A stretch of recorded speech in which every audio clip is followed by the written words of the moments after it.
Legado de cicatrizes. A sabedoria oculta na dor. Existe um segredo que ninguém te conta sobre sofrimento. Um segredo tão antigo quanto a humanidade, mas tão revolucionário que pode mudar completamente a forma como você enxerga cada ferida que já carregou. E se eu te dissesse que suas cicatrizes mais profundas não são apenas marcas do que você perdeu, mas mapas do que você pode se tornar? Pense comigo. Quantas vezes você olhou para suas feridas e viu apenas destruição? Quantas noites você passou repassando mentalmente aquele momento que partiu sua vida ao meio, sentindo o peso esmagador de algo que não pode ser desfeito? A verdade é que fomos ensinados a ver trauma como uma sentença, como se aquele dia ruim tivesse roubado para sempre quem você poderia ter sido. Mas e se tudo isso for uma mentira? Deixa eu te contar sobre algo que acontece nos lugares mais improváveis. Acontece em salas de hospital, onde pessoas acordam em corpos que não reconhecem mais. Acontece em quartos vazios, depois de traições que destroem famílias inteiras. Acontece em momentos silenciosos, quando alguém percebe que a fé que sustentou toda a sua vida era construída sobre promessas vazias. Nestes lugares de desespero absoluto, algo extraordinário pode nascer. Não estou falando de positividade tóxica. Não estou dizendo que você deveria agradecer pelo que te destruiu. Estou falando de algo muito mais profundo e muito mais real. Estou falando sobre o processo misterioso pelo qual a dor mais insuportável pode ser transformada em sabedoria que nenhuma universidade ensina, em força que nenhuma academia constrói, em propósito que nenhum livro de autoajuda consegue fabricar. Conheci uma mulher que chamava isso de alquimia da alma. Ela passou anos de sua vida servindo uma comunidade religiosa, dedicando cada respiração a uma causa que acreditava ser divina. Acordava antes do sol nascer para orar. Abria mão de sonhos pessoais porque tinha certeza de que estava cumprindo um propósito maior. Então, num único dia devastador, descobriu que tudo era manipulação, que os líderes que ela venerava usavam a fé das pessoas como ferramenta de controle, que suas orações alimentavam não a luz, mas o ego de homens que se diziam santos. O choque foi tão profundo que por meses ela não conseguia sair da cama. Não era apenas a perda de uma crença, era a perda de si mesma. Afinal, quem ela era se toda a sua identidade estava construída sobre uma mentira? Suas amigas, sua rotina, seu senso de propósito, tudo desmoronou de uma vez. Ela me disse que era como acordar e descobrir que viveu a vida inteira num sonho, e agora precisava aprender a andar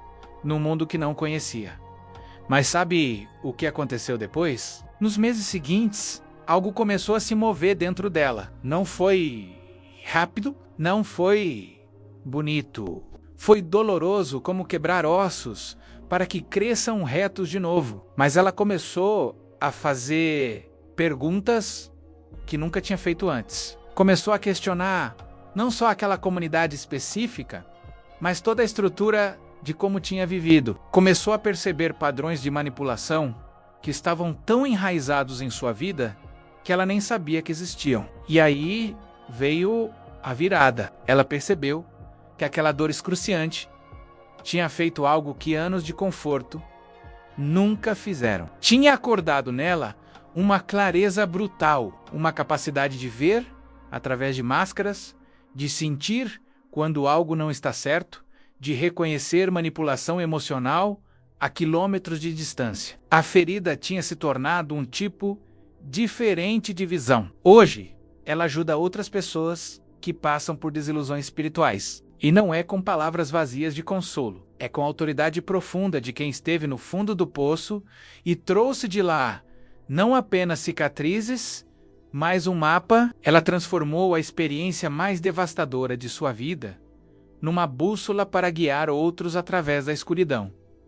Isso não é exceção. É um padrão que se repete através da história humana. Pensa nas histórias antigas que ainda ecoam hoje. Pensa Rosé, vendido como escravo pelos próprios irmãos, traído pela esposa do patrão, esquecido numa prisão. Anos de injustiça, empilhada sobre injustiça. Mas foi exatamente aquela jornada brutal que o preparou para interpretar sonhos, para entender sistemas de poder, para administrar um império e salvar nações da fome. A prisão não foi apenas sofrimento, foi escola. Ou pense em Davi, perseguido por um rei paranoico, vivendo em cavernas, traído por pessoas que jurou proteger. Foram aqueles anos fugindo, aquelas noites sem dormir, aquele medo constante que o ensinaram sobre liderança de uma forma que nenhum palácio poderia ensinar. Foi no deserto que ele aprendeu a depender não de exércitos, mas de algo mais profundo. Foi na fuga que ele desenvolveu a empatia brutal que o tornaria o maior rei de sua nação. Mas aqui está a parte que ninguém te conta sobre transformar dor em sabedoria. Não acontece automaticamente. Não é só esperar o tempo passar e a mágica acontecer. Existe um processo, uma escolha ativa que precisa ser feita repetidamente, especialmente nos dias mais difíceis. Conheci um homem que perdeu o movimento das pernas num acidente de carro. Ele tinha 23 anos. Era atleta. Sua identidade inteira estava amarrada à capacidade de correr, saltar, mover-se livremente pelo mundo. E num segundo, numa curva que pegou errado, tudo isso foi arrancado dele. Os primeiros meses foram exatamente o que você imaginaria. Raiva que queimava tão forte que ele afastou todo mundo. Depressão tão pesada que respirar parecia trabalho demais. Ele me contou que passava horas olhando para as próprias pernas, como se pudesse forcá-los a se moverem só com a intensidade do desejo. Como se a vontade pura pudesse reverter a física do corpo quebrado. Mas então algo mudou. Não foi um momento de iluminação súbita. Foi uma série de pequenas escolhas que começaram a se acumular. Primeiro, ele parou de evitar o espelho. Parou de fingir que se olhasse para longe o suficiente, a realidade mudaria. Ele decidiu olhar direto para o que tinha perdido e sentir toda a dor daquilo sem tentar fugir. Parece masoquismo, mas não era. Era o oposto. Era ele recusando deixar a dor comandar sua vida através da negação. Ele decidiu que se ia carregar aquilo, ia fazer conscientemente. E nesse processo de realmente sentir, de realmente encarar, algo começou a acontecer. Ele começou a notar coisas, pequenas coisas. Primeiro, como as pessoas ao redor dele lidavam com desconforto, como evitavam olhar para a cadeira de rodas, como falavam mais alto, como se deficiência física afetasse a audição, como assumiam que ele precisava de ajuda em situações onde estava perfeitamente capaz. Ele começou a ver um mundo inteiro de preconceitos sutis que nunca tinha percebido quando estava do outro lado. E isso o deixou furioso de novo. Mas era uma raiva diferente agora. Não era raiva de vítima. Era raiva de quem vê injustiça, claramente. E essa raiva tinha direção, tinha propósito. Ele começou a falar sobre acessibilidade. Começou a desafiar negócios locais sobre rampas inexistentes, sobre banheiros impossíveis de usar, sobre a invisibilidade completa das pessoas com deficiência no planejamento urbano. Mas o mais interessante foi o que aconteceu com sua compreensão de força. Antes do acidente, força para ele era física, era quanto peso conseguia levantar, quão rápido conseguia correr. Era simples, mensurável, visível. Agora, força era acordar num corpo que não obedecia e decidir viver mesmo assim. Força era encarar olhares de pena e não se deixar definir por eles. Força era construir uma vida completamente nova a partir de zero, sem manual de instruções. Ele me disse algo que nunca esqueci. Disse que o acidente não o fez mais forte no sentido de que estava feliz por ter acontecido. Nunca estaria. Mas o forçou a desenvolver músculos internos que nem sabia que existiam. Músculos de resiliência, de adaptabilidade, de empatia profunda com outros que sofrem, e esses músculos mudaram quem ele era de forma fundamental. Isso é o que quero que você entenda. A transformação de trauma em sabedoria não apaga a dor, não torna o sofrimento retroativamente bom. O que acontece é mais sutil e mais poderoso. A dor se torna matéria-prima para algo novo, como o carvão sob pressão extrema virando diamante. O carvão não deixa de ter sido carvão, mas agora existe numa forma diferente, com propriedades diferentes, com valor diferente. Pensa em Paulo, aquele perseguidor violento de cristãos que teve um encontro tão intenso no caminho de Damasco que ficou cego por 3 dias. Quando a visão voltou, ele não era mais a mesma pessoa. Mas o que o tornou um dos pensadores mais influentes da história não foi só a experiência mística, foi o que ele fez com ela.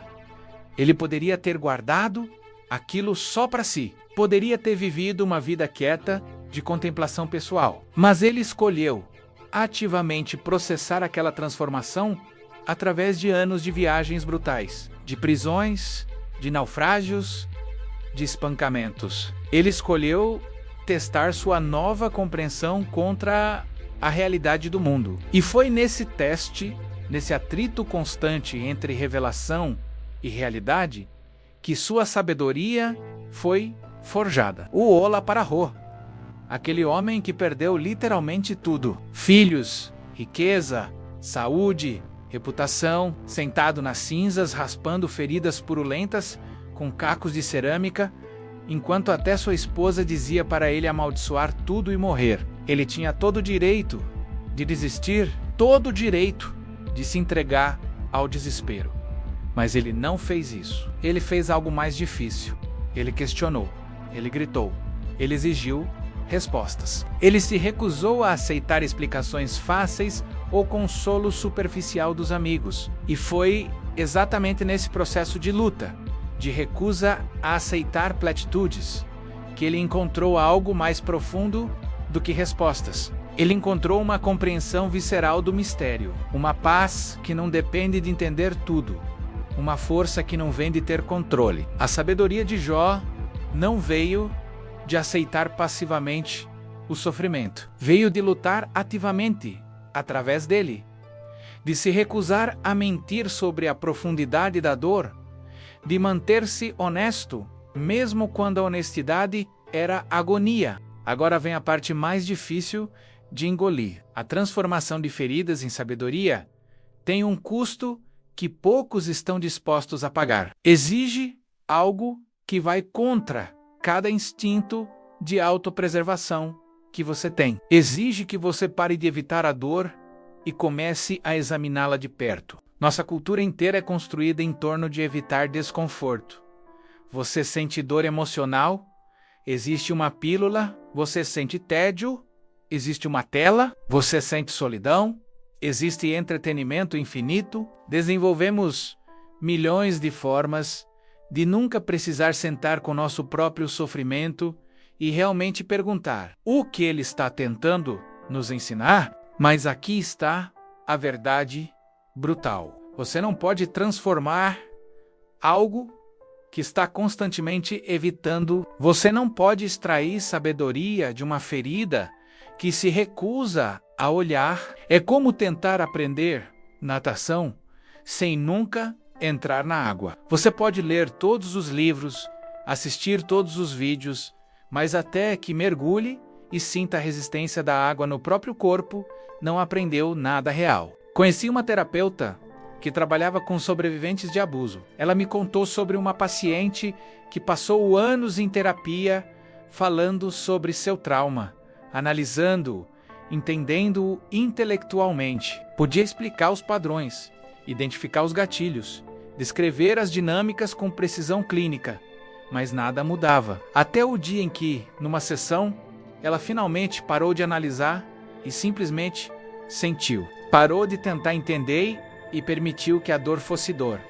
Chorou de uma forma que não tinha chorado antes. Não um choro performático ou controlado, mas algo mais profundo, mais primitivo. Um tipo de lamento que vinha de um lugar que palavras não alcançam. E foi depois daquilo, depois de finalmente permitir que a ferida sangrasse completamente, em vez de tentar mantê-la fechada com força de vontade, que a cura real começou. Não porque a dor foi embora, mas porque ela parou de gastar toda a sua energia tentando não senti-la. E toda aquela energia que antes ia para evitar, agora podia ir para transformar. Isso é contraintuitivo, porque nos ensinaram que sentir dor completamente vai nos destruir. Que se realmente deixarmos entrar, nunca vai parar.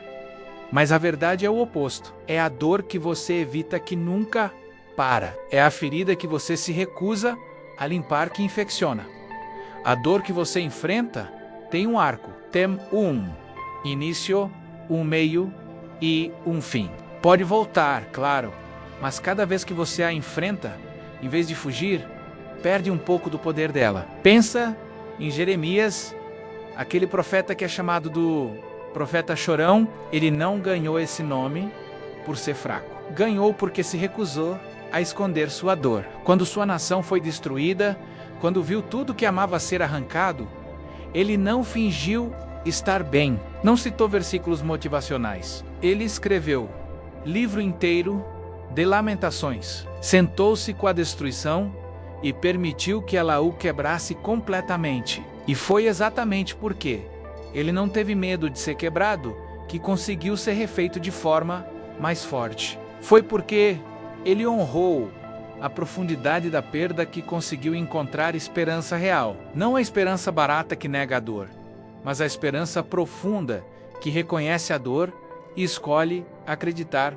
mesmo assim. Ou olha para a história de Pedro, aquele pescador impulsivo que jurou morrer por Jesus e então o negou 3 vezes antes do galo cantar. A dor daquela traição a si mesmo, daquele momento de ver quem ele realmente era quando o medo apertou, deve ter sido insuportável.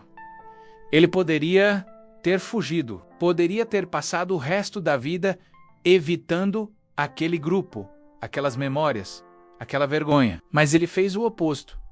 Ele voltou, encarou as pessoas que sabiam o que ele tinha feito, sentou com a vergonha até que ela o transformasse. E foi exatamente aquela experiência de fracasso total, de ver suas próprias fraquezas sem filtro, que o tornou o tipo de líder que podia entender e ter compaixão por outros que falhavam, que podia liderar não com arrogância de quem nunca caiu, mas com humildade de quem conhece intimamente o sabor do chão. A lição aqui é profunda. Sua maior sabedoria não vem de seus sucessos. Vem de suas falhas mais dolorosas, desde que você esteja disposto a realmente olhar para elas em vez de justificá-las ou enterrá-las. Vem dos momentos em que você foi quebrado e teve que ser reconstruído, porque na reconstrução você aprende coisas sobre sua própria estrutura que nunca aprenderia se permanecesse intacto. Isso significa que o processo de transformar trauma em sabedoria é ativo. Não é algo que acontece a você, é algo que você faz.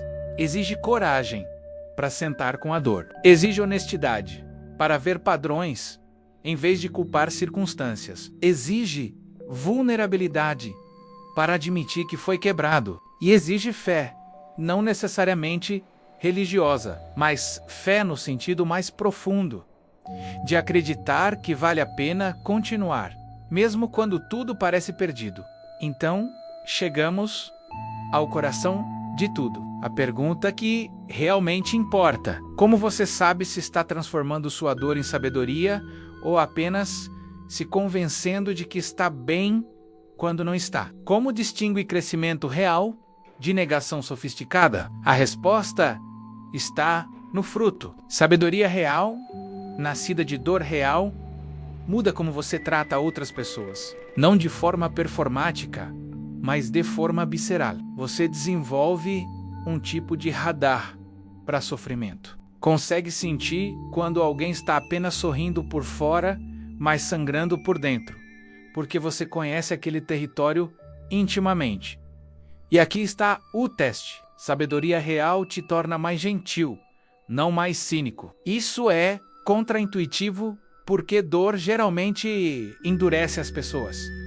Geralmente constrói muros, mas quando dor é realmente processada, quando é transformada, em vez de apenas suportada, ela faz o oposto. Ela te abre, te torna capaz de sentar com a dor de outra pessoa sem tentar consertá-la ou minimizá-la, porque você conhece o valor de simplesmente ser visto em seu sofrimento. Voltando àquela mulher que saiu da comunidade religiosa manipuladora. Anos depois, ela me contou que a maior mudança não foi deixar de acreditar em certas coisas, foi desenvolver uma compaixão profunda por pessoas ainda presas em sistemas assim. Ela podia ter se tornado amarga, podia ter dedicado sua vida a destruir aquela organização, e parte dela queria isso. Mas o que ela escolheu foi diferente. Ela escolheu usar sua clareza recém-adquirida para criar espaços seguros para pessoas questionando. Ela não forçava ninguém a sair, não pregava contra a organização. Ela simplesmente oferecia o que ela mesma precisou quando estava saindo. Presença sem julgamento, escuta sem agenda, companhia na incerteza. E isso, mais do que qualquer cruzada vingativa, foi o sinal de que ela tinha realmente transformado sua ferida. Porque pessoas que ainda estão apenas feridas querem que outros sintam a mesma dor. Mas pessoas que transformaram feridas em sabedoria querem proteger outros daquela dor. Não negando que existe, mas oferecendo ferramentas para atravessá-la. O homem da cadeira de rodas? Anos depois do acidente, ele me contou algo surpreendente. Disse que não escolheria o acidente se pudesse voltar atrás. Nunca escolheria, mas também não escolheria voltar a ser quem era antes, mesmo que pudesse ter as pernas funcionando de volta. Porque a pessoa que ele se tornou através do processo de reconstrução era alguém que ele realmente respeitava, alguém com profundidade real, com empatia real, com força real. Isso é sabedoria nascida de trauma. Não é gratidão pela dor. É reconhecimento de que você extraiu algo precioso de uma experiência horrível. É a diferença entre dizer, estou feliz que aconteceu, e dizer, já que aconteceu, eu decido o que isso vai significar.